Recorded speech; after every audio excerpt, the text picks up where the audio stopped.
Now that our dough has rested, we are ready to roll it out. Rolling pierogi dough isn't complicated, but there are a few details that make it much easier and more consistent, especially if you are new to working with dough. Let's get started.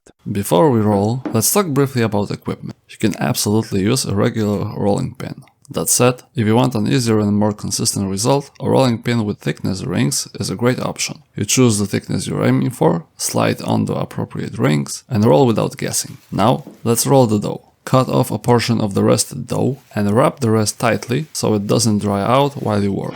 Lightly flour your work surface. I'm using a silicone mat here, but a countertop or wooden board works just as well. Place the dough on the surface, flatten it slightly with your hands, then dust it very lightly with flour. The key rule when rolling pierogi dough is to use as little flour as possible. Too much flour makes the dough dry and harder to seal later. Start rolling from the center outward, applying even pressure. Every few passes, flip the dough over and rotate it, adding a touch more flour only if it starts to stick.